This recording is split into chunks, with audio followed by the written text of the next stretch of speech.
Hello Ram Ram ji, मैं YouTube family, कैसे हो आप सभी। आई होप आप बहुत बहुत अच्छे से होंगे। तो जी हो चुकी है एक नई सुबह और कर दी है मैंने एक प्यारे जैसे व्लॉग की शुरुआत। आज के व्लॉग की शुरुआत हो रही है मेरे सुबह के 7:30 बजे के करीब।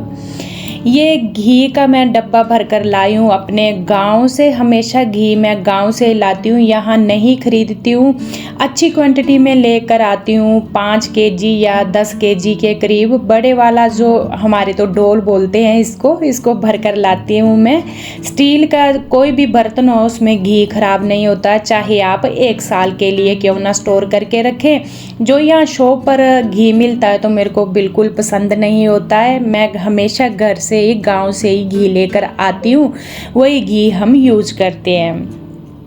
अच्छा जी, अब हो रही है हमारी ब्रेकफास्ट की तैयारी और आज ब्रेकफास्ट में मैं बस ब्रेड सेक रही हूँ और साइड में मैंने रख दी है चाय। वैसे तो सुबह के टाइम मेरी बनती है सब्जी ही। प्रिंस को यूनिवर्सिटी भी जाना था, उसका टिफ़िन भी जाना था। पर आज अगर मैं रात की बात बताऊँ तो रात तो पूरी जग कर ही कटी है मेरी। अगर मैं बोलूँ तो मोस्टली अगर मैं कोई आधे घंटे के लिए नहीं सोई हूँ पूरी रात के लिए। पर प्रिंस ने यूनिवर्सिटी जाना था, उसकी अब्सेंट ना पड़े। सुबह सुबह बस मैंने ब्राउन ब्रेड मंगवाया और यहाँ पर चाय के साथ सेक कर प्रिंस को भी दे दिया और खुद भी ले लिया। क्योंकि ऐसा हुआ कि रात के 12 बजे, 11:30 या 12 बजे के करीब तो मैं अपनी एडिटिंग में लगी रही अपने यूट्यूब के काम में। और जैसे ही वहाँ से छूटी लाइट एकदम से चली गई, एसी भी बंद हो गया और एसी बंद होने के साथ साथ जो हमारा इन्वर्टर है वो भी बंद हो गया, फ़ैन भी नहीं चले। और बिना फ़ैन के रात काटना, यहाँ पर अगर मैं बोलूँ ना ऐसे लग रहा था कि दम ही घुट रहा था। कभी अंदर घूमूं, कभी बाहर घूमूं, कभी बालकनी में बैठूं तो मच्छर काटे। बस ऐसे ही रात निकली और सुबह का टाइम जब आया सिर में इतनी दर्द हुई। पर यूनिवर्सिटी भेजना था बेटे को तो मैंने ब्रेड सेक कर दे दिए, खुद भी ले लिए। और साथ में मैंने प्रिंस को बोला कि वहाँ यूनिवर्सिटी में जाकर आप ना कैंटीन में ही आज लंच कर लेना। लंच मेरे से नहीं बना और जब खाना मेरा हुआ ब्रेकफास्ट, हल्की फुल्की जो मेरी क्लीनिंग थी किचन की वो भी कर ली। गैस के ऊपर ब्रेड का जो चूरा मूरा गिरा होता उसको भी क्लीन किया। बोतलें पानी की भरकर फ्रिज में रख दी। चलिए जी, अब बारी आती है स्टोर में जाने की, क्योंकि यहाँ पर हमारा होता है इन्वेटर में मैं देखती हूँ। क्योंकि इन्वेटर हमारा अगर मैं बोलूँ तो 2 या 3 दिन के लिए चलता ही है। और जैसे लाइट गई वैसे क्यों हमारा इन्वेटर बंद हुआ, कहीं जल तो नहीं गया। मैंने खोलकर इसमें देखा पानी, पर पानी नीचे दिख रहा था, जो रेड जैसा लेवल है वो कम लग रहा था पानी का। तो इसमें मैंने पानी भी फिलअप कर दिया। अब नेक्स्ट देखते हैं चलता है कि नहीं है, क्योंकि जो मेरा इन्वर्टर है इसके ऊपर ही डिपेंड रहता है मेरा व्लॉग बनना भी। व्लॉग अगर लाइट होगी फ्लैट के अंदर, घर के अंदर, रूम के अंदर, तभी ही व्लॉग बनेगा। तो इसमें मैंने जैसे ही पानी डाला और इन्वर्टर मेरा चलना हो गया चालू। चलिए जी, ये काम तो मेरा सोल्व हो गया। पर जो रात कटी है ना उसकी तो मैं बात आपके साथ शब्दों में बयान नहीं कर सकती। हमारे यहाँ पर ना तो बारिश हो रही है, वैसे रात को जब बारिश हुई तो ऐसे लगा कि कोई जैसे गर्म तवे के ऊपर पानी डालता और उसमें से जो भाप निकलती है वैसी भाप निकल रही थी। सिर इतना दर्द कर रहा था, ऐसे तैसे रात काटी थी।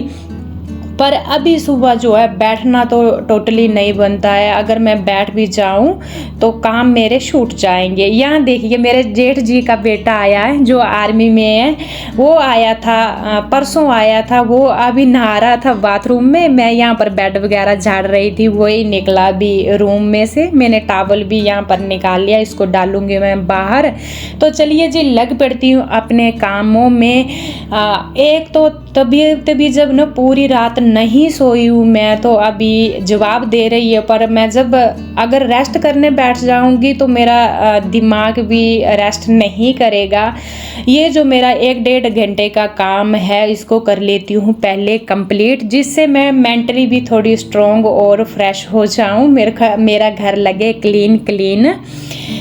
पूरा मैंने सामान अरेंज करके रख दिया है, बेड चाड़ दिए हैं। कपड़े जितने निकले हैं धुलने के लिए इनको डालूंगी मैं ऐसे सर्फ में भिगोने डालूंगी बाल्टी में, क्योंकि आज लाइट है नहीं और कपड़े अगर हम आधा घंटा पहले भिगो दें सर्फ में तो जल्दी भी धुलते हैं। चलिए जी, अब आ चुकी हूँ बच्चों के रूम में। यहाँ पर मेरा पूजा रूम भी है, मंदिर भी है, और जब हम यहाँ पर दिया बाती करते हैं तो इसका धुआं जाता है। ये मेरे जो रोल है, रैक वगैरह हैं ऊपर इनमें, और हर एक 20 दिन बाद मेरे को यहाँ क्लीन करनी पड़ती है। ये दीवार भी, अलमीरा भी, और ऊपर जो वाइट कलर के आपको अलमीरा छोटी छोटी दिख रही हैं रैक जैसे, इनमें मैंने रखी होती हैं रजाइयाँ, ब्लैंकेट, जो सर्दियों का सामान है। यहाँ पर अच्छा खासा सामान आता है। हमारे बिल्डर ने ये बहुत अच्छी चीज़ दे रखी है। इसमें आप जितना मर्जी सामान अरेंज करके रख सकते हैं। जैसे बड़े बड़े ट्रंक होते हैं 6-6 फीट के या 10-10 फीट के,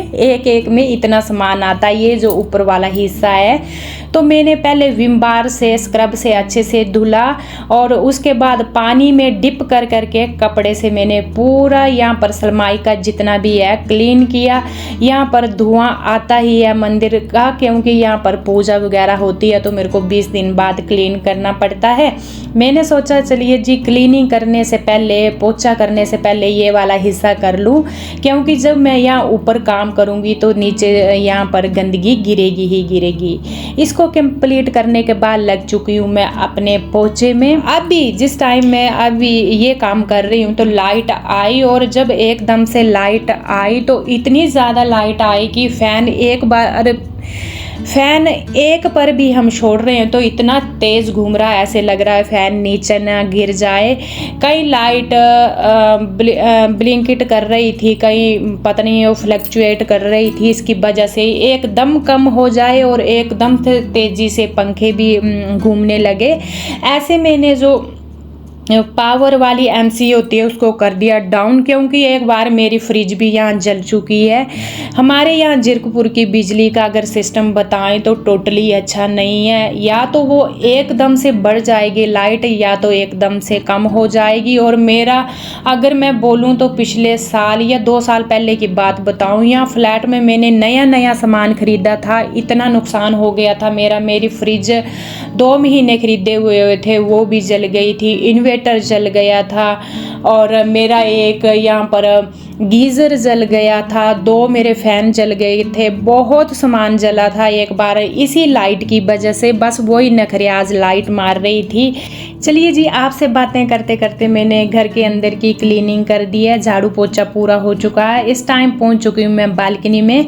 बालकनी में जो मेरे प्लांट है उनको मैंने पानी दे दिया, और पिछले रात की हल्की फुल्की बारिश हुई थी, इतनी ज़्यादा हुई नहीं थी। जैसे मैंने बोला कि भाप वाली बारिश हुई थी, उल्टा और गर्मी बढ़ी थी। जब बारिश होती है ना तो जो हमारे ग्रिल लाइन के ऊपर धूल मिट्टी भी आती है, इसको भी मैंने पूरे जो मेरे ग्रिल हैं अच्छे से क्लीन किया। मेरी जो बालकनी है पानी डालकर पूरी बालकनी को भी क्लीन किया।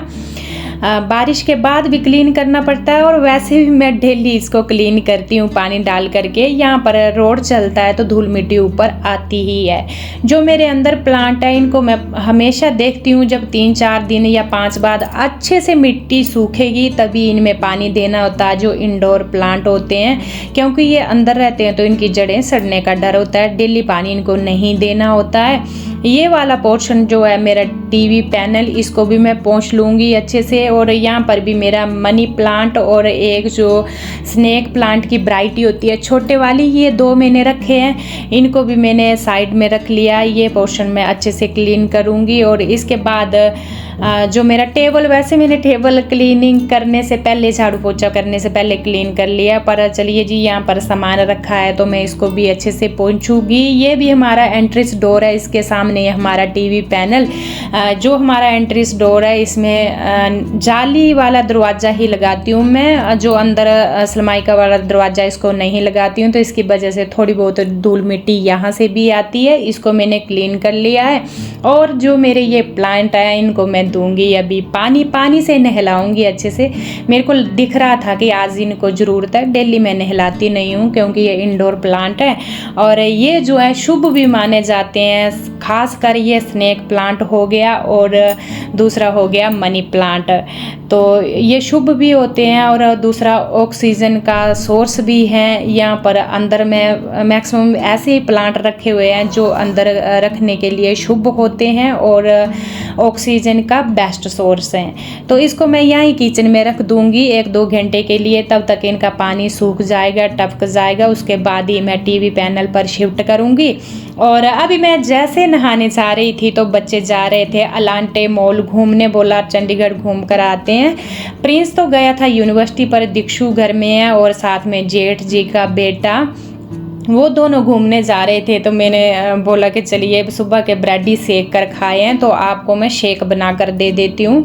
यहाँ पर मैंने ड्राई फ्रूट डाल करके बनाना शेक बनाकर उनको दे दिया और साथ में नींबू पानी की मैंने मिल्टन की 2 बोतलें भर कर दे दी। वो चले गए अपने घूमने। बच्चों को एंजॉय भी करना होता है, यही एज होती है बच्चों की। आगे तो जिम्मेवारियाँ दिन प्रतिदिन बढ़ती ही हैं। जो मैंने कपड़े डाले थे सर्फ में भिगोने के लिए, वो कपड़े मेरे बढ़िया जैसे गल गए थे। उनको मैंने धुला, हल्का हल्का हाथों से धुलती हूँ, वैसे ब्रश की ज़रूरत नहीं होती क्योंकि हमारे कपड़े डेली ही चेंज होते हैं। कुछ एक कपड़े मेरे जेठ जी के बेटे ने भी दिए। वैसे मैंने बोला वो ड्यूटी से आ रहा था ना, उसकी ड्यूटी दूर है तो यहाँ रुक गया हमारे पास 2-3 दिन के लिए। तो उसने बोला आंटी जी मेरे पास इतने कपड़े हैं नहीं, थोड़े बहुत जो लगे हुए हैं वही हैं, बस टी शर्ट लोअर वगैरह वो भी मैंने धुले और इनको रख दिया साइड में।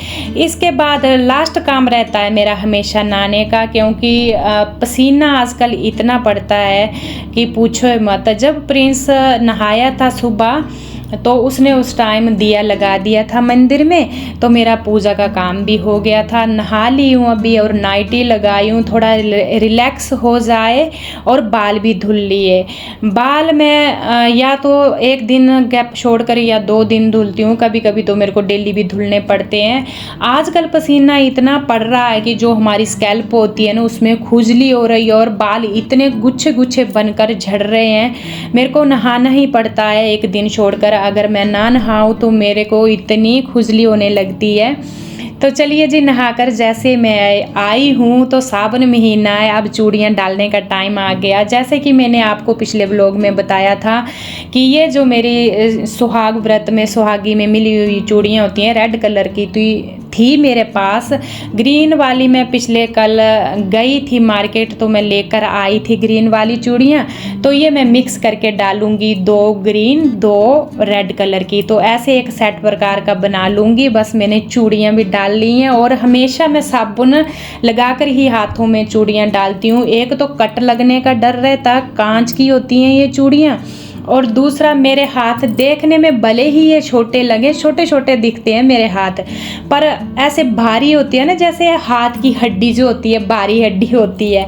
जब मैं अपने हाथ को दबाती हूँ तो ऐसे हार्ड जैसा हाथ है मेरा, तो मेरे हाथ में चूड़ियाँ बड़े साइज़ की आती हैं। और दूसरी बात ये है कि हमेशा मैं साबुन लगाकर ही चूड़ियाँ पहनती हूँ, रिस्क नहीं लेती हूँ, क्योंकि कई बार मेरा हाथ कट चुका है और जब चूड़ियों से हाथ कटता है तो बहुत ही दर्द देता है। तो चलिए जी, कपड़े भी मैंने धुलकर बाहर डाल दिए हैं और इसके बाद मैं रेस्ट के लिए जाऊंगी। बस अगर मैं बताऊं मोस्टली 1.5 घंटे के लिए मैंने काम किया। अब मेरा माइंड भी फ्रेश होगा और बॉडी को भी रिलैक्स करूंगी। ऐसे मैंने रात भर जगने के बाद सुबह अपना टाइम पर काम भी निपटाया और साथ में व्लॉग भी बनाया, क्योंकि आपको रहता है मेरे व्लॉग का इंतज़ार। आप हमेशा मेरे को बताते हैं कि आप डेली अपना ब्लॉग अपलोड किया करो और साथ में आपके ब्लॉग का रहता है हमें इंतज़ार। इसी के साथ ही इस ब्लॉग को यहीं पर एंड करूँगी। अगर आपको मेरा ये ब्लॉग पसंद आया हो तो प्यारा सा कमेंट और लाइक ज़रूर करें। मैं मिलूँगी आपसे कल नेक्स्ट डे नेक्स्ट ब्लॉग के साथ। तब तक के लिए अपना और अपनों का ख्याल रखना बिल्कुल ना भूलें।